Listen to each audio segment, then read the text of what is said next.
প্রিয় দর্শক, আজকের ভিডিওতে আপনারা দেখতে চলেছেন কিভাবে গতকাল গভীর রাতে পাকিস্তানের একটি গোপন চিঠি নিয়ে তেহরানে পৌঁছালেন পাক স্বরাষ্ট্রমন্ত্রী এবং কেনই বা লেবাননের সেনাপ্রধান হঠাৎ করে ইসলামাবাদে হাজির হলেন। এর পাশাপাশি আমরা আপনাদের জানাবো ঠিক কিভাবে চীন সরাসরি আমেরিকার চোখের দিকে তাকিয়ে ইরানের পক্ষে তাদের অবস্থান পরিষ্কার করে দিয়েছে এবং হরমুজ প্রণালীতে কেন হঠাৎ করে ইরানের 113টিরও বেশি ফাস্ট অ্যাটাক বোট টহল দেওয়া শুরু করেছে। আর সবশেষে থাকছে ডোনাল্ড ট্রাম্পের জন্য ইরানের পাতা একটা বিশাল আর্থিক ফাঁদের খবর, যা আমেরিকার অভ্যন্তরীণ রাজনীতিতে রীতিমতো ভূমিকম্প তৈরি করতে পারে। দর্শক, আজকের এই বিশ্লেষণটি আপনাদের জন্য অত্যন্ত গুরুত্বপূর্ণ হতে চলেছে, তাই শেষ পর্যন্ত অবশ্যই সাথে থাকবেন। দর্শক, আমি জানি আপনারা শুধু কি ঘটেছে তা জানতে চান না, আপনারা জানতে চান কেন ঘটেছে এবং পর্দার আড়ালে আসলে কি কূটনীতি চলছে। আজ 7 জুন 2026। শুরুতেই আমরা যে খবরটি নিয়ে আলোচনা করব তা হলো পাকিস্তান এবং ইরানের মধ্যেকার একটা অত্যন্ত তাৎপর্যপূর্ণ এবং গোপন কূটনৈতিক চাল। আজ 7 জুনের ভোর রাতে একটি খবর ইরানি নিউজ এজেন্সি ইসনা প্রকাশ করেছে, যা পুরো বিশ্ব রাজনীতিতে নতুন করে একটা জল্পনার জন্ম দিয়েছে। রিপোর্ট অনুযায়ী পাকিস্তানের স্বরাষ্ট্রমন্ত্রী মহসিন নকভি সম্পূর্ণ আকস্মিকভাবে একটি জরুরি সফরে তেহরানে পৌঁছেছেন। প্রেস টিভির খবরে বলা হচ্ছে যে এই সফরের মূল উদ্দেশ্য হলো ইরান এবং আমেরিকার মধ্যে চলমান উত্তেজনা কমানো এবং একটা সম্ভাব্য বড় চুক্তির জন্য ব্যাক চ্যানেল হিসাবে কাজ করা। তেহরানে পৌঁছানোর পর মহসিন নকভি একটি অত্যন্ত গুরুত্বপূর্ণ কথা বলেছেন। তিনি জানিয়েছেন যে তিনি পাকিস্তানের সেনাপ্রধান জেনারেল আসিফ মুনির এবং প্রধানমন্ত্রী শাহবাজ শরীফের একটি বিশেষ চিঠি নিয়ে ইরানের সুপ্রিম লিডারের কাছে এসে পৌঁছেছেন। এখানে এখন একটা জিনিস বুঝতে হবে দর্শক, একটি দেশের স্বরাষ্ট্রমন্ত্রী যখন মধ্যরাতে এমন একটি চিঠি নিয়ে আরেক দেশের সর্বোচ্চ নেতার কাছে যান, তখন বুঝতে হবে এখানে সাধারণ কোনো বিষয় নিয়ে আলোচনা হচ্ছে না। পর্দার আড়ালে আমেরিকা এবং ইরানের মধ্যে বরফ গলানোর জন্য পাকিস্তান যে একটি অত্যন্ত গুরুত্বপূর্ণ ভূমিকা পালন করছে তা এই ঘটনা থেকেই স্পষ্ট। আমেরিকা এই মুহূর্তে মধ্যপ্রাচ্যে এমন একটা অবস্থায় আটকে গেছে যেখান থেকে তারা সরাসরি বের হতে পারছে না, আর তাই তারা পাকিস্তানের মতো দেশগুলোকে দিয়ে মধ্যস্থতার চেষ্টা চালাচ্ছে। কিন্তু আসল ব্যাপারটা হলো এই সমীকরণ শুধু ইরান আর আমেরিকার মধ্যেই সীমাবদ্ধ নেই। এই প্রশ্নের উত্তর খোঁজার আগেই আমরা দেখতে পাচ্ছি যে লেবাননের সেনাপ্রধান রাডলফ হাইকেল হঠাৎ করে পাকিস্তানে পৌঁছে গেছেন। কবে? গতকাল 6 জুনের রাতে লেবানিজ সেনাবাহিনী নিশ্চিত করেছে যে তাদের সেনাপ্রধান পাকিস্তানের ফিল্ড মার্শাল আসিফ মুনিরের আমন্ত্রণে ইসলামাবাদে এসেছেন। এএফপির একটি সূত্রের বরাত দিয়ে জানা যাচ্ছে এই সফরের সাথে ইরান এবং আমেরিকার মধ্যে চলমান আলোচনার সরাসরি সম্পর্ক রয়েছে। দেখুন দর্শক, লেবাননের নামটা এখানে চলে আসা মানেই হলো এই আলোচনা আর শুধু তেহরান আর ওয়াশিংটনের মধ্যে সীমাবদ্ধ নেই, বরং পুরো মধ্যপ্রাচ্য জুড়ে একটা বৃহত্তর প্যাকেজ ডিল নিয়ে কথা হচ্ছে। আপনারা সমীকরণটা বুঝতে পারছেন? পাকিস্তান এখানে জেনারেল আসিফ মুনিরের মাধ্যমে পুরো অঞ্চলের এই সংঘাত থামানোর জন্য একটা মাস্টার মাইন্ড হিসেবে কাজ করছে। লেবাননের সেনাপ্রধানের এই সফর প্রমাণ করে যে আমেরিকা বুঝতে পেরেছে শুধু ইরানের সাথে কথা বললে হবে না, বরং পুরো অঞ্চলের সাথেই তাদের একটি ফয়সালায় আসতে হবে। আচ্ছা, এবার আসুন দেখি এই পুরো পরিস্থিতিতে গ্লোবাল সুপার পাওয়ার চীন কি অবস্থান নিচ্ছে। চীন এখন আর কোনো রাগঢাক না রেখেই সরাসরি ইরানের পাশে এসে দাঁড়িয়েছে।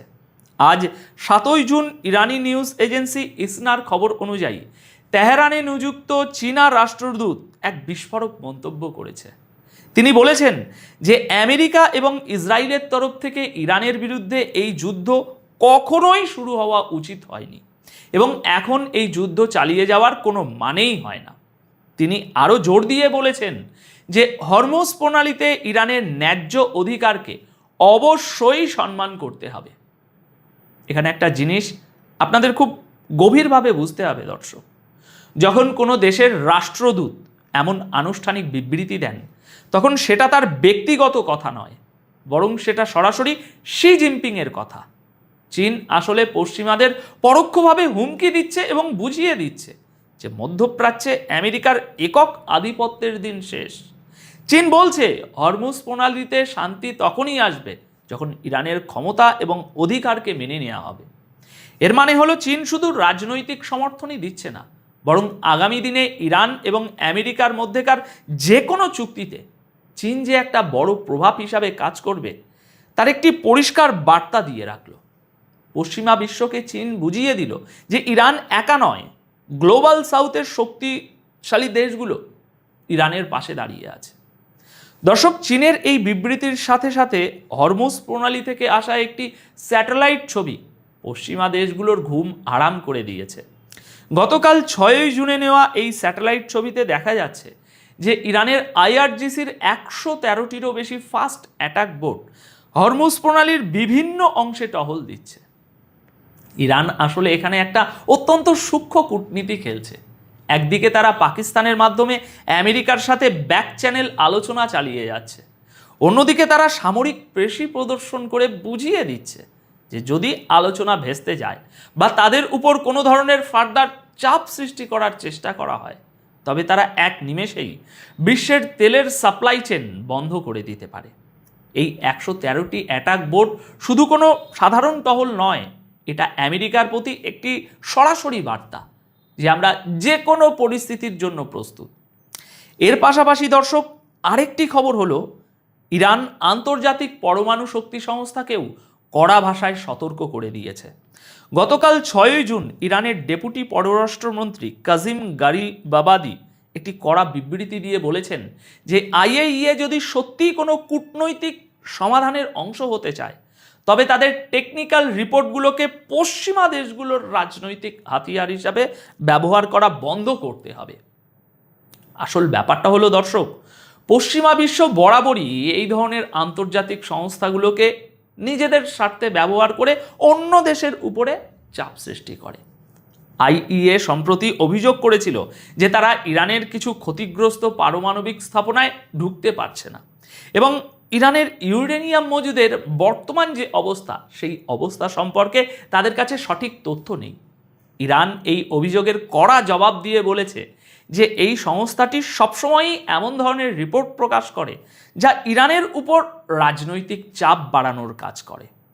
ইরান স্পষ্ট করে দিয়েছে যে আইইএ-কে নিরপেক্ষ থাকতে হবে, না হলে তাদের সাথে কোনো ধরনের সহযোগিতা করা হবে না।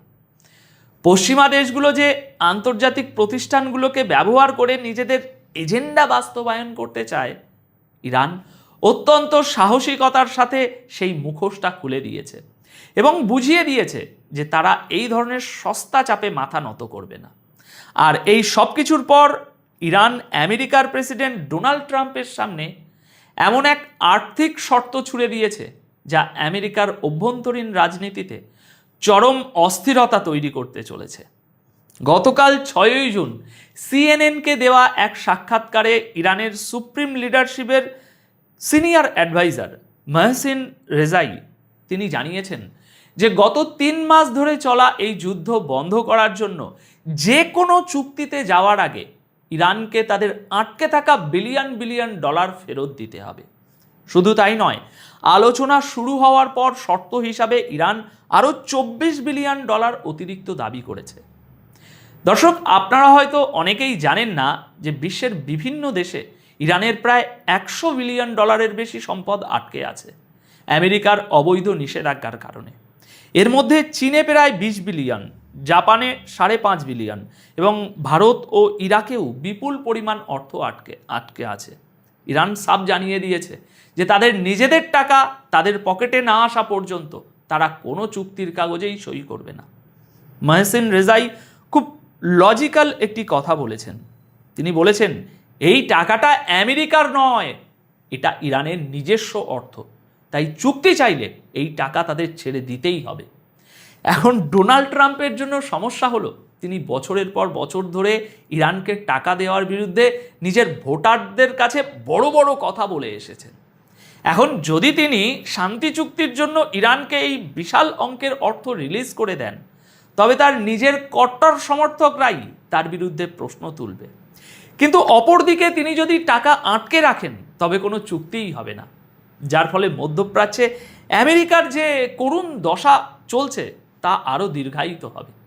ইরান আসলে ট্রাম্পকে এমন এক চালে আটকে দিয়েছে যেখানে তার সামনে জেতার কোনো রাস্তা নেই। একদিকে চুক্তির চাপ, অন্যদিকে অভ্যন্তরীণ রাজনীতি।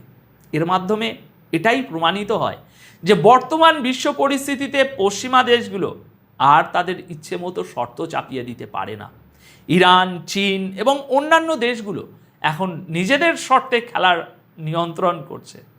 দর্শক, আজকের এই বিশ্লেষণ থেকে আমরা পরিষ্কার বুঝতে পারছি যে জিওপলিটিক্সের ক্ষমতার কেন্দ্রবিন্দু এখন আর পশ্চিমাদের হাতে আটকে নেই। আমেরিকা এবং তাদের মিত্ররা এখন মধ্যপ্রাচ্যে নিজেদের তৈরি করা ফাঁদেই আটকে গেছে এবং সেখান থেকে বের হওয়ার জন্য তাদের পাকিস্তান এবং অন্যান্য ব্যাক চ্যানেলের উপরে নির্ভর করতে হচ্ছে। ইরান শুধু সামরিকভাবেই নয়, বরং কূটনৈতিক দাবার চালেও আমেরিকাকে কোণঠাসা করে ফেলেছে। এখন আপনাদের কি মনে হয়, ডোনাল্ড ট্রাম্প কি শেষ পর্যন্ত নিজের রাজনৈতিক ইগো বিসর্জন দিয়ে ইরানের শর্ত মেনে তাদের আটকে থাকা বিলিয়ন বিলিয়ন ডলার ফেরত দেবেন?